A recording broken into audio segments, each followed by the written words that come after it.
Mr. Patrick Tay.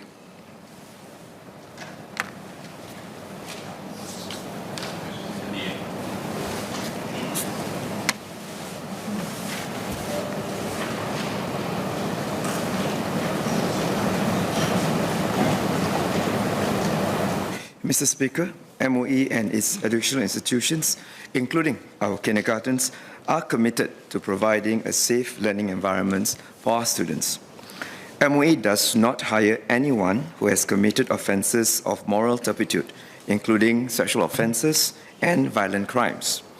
We expect our educators to conduct themselves in a manner which upholds the integrity of the profession and the trust placed in them.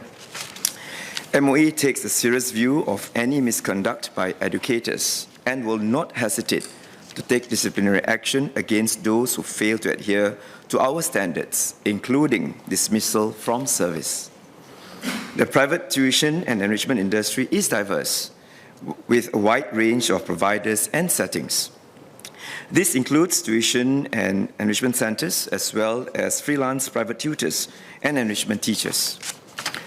Under the Education Act, centers offering tuition or enrichment programs to 10 or more students must be registered with MOE. Tutors working at these centers must also be registered with MOE.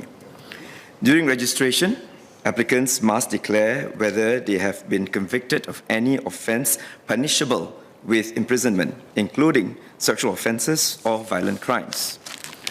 MOE will not register any applicant who declares that he or she has been convicted of such serious offences. However, MOE does not conduct background checks on these applicants as they are employees of private businesses. Freelance tutors or enrichment teachers who offer private lessons outside of centres, for example, in homes or agencies that provide matching services between private tutors and students, currently do not need to be registered with MOE and are not covered by the regulations.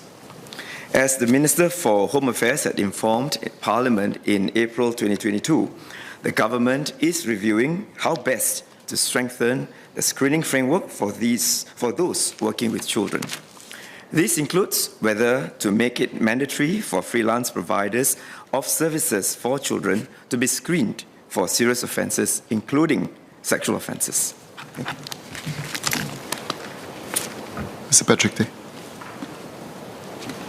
I thank the Minister for the response and reply.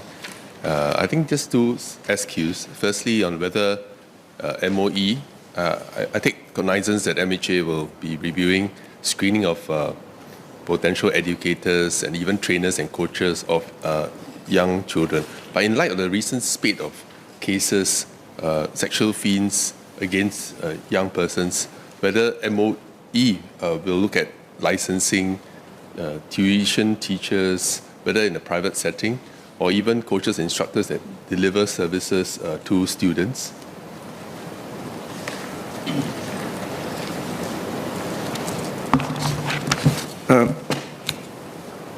Mr. Speaker, as mentioned, MOE currently does not regulate private freelance tutors, as these services that are delivered in a wide range of settings, including informal forms of home tuition and roving home tutors. But we will be working with MHA, as I mentioned earlier. MHA is currently reviewing it. Relevant ministries are looking into how this screening framework for those working with children can be strengthened, including whether to make it mandatory for freelance providers of services for children to be screened for serious offences. Some of the considerations include balancing between protecting the vulnerable while providing people with second chances.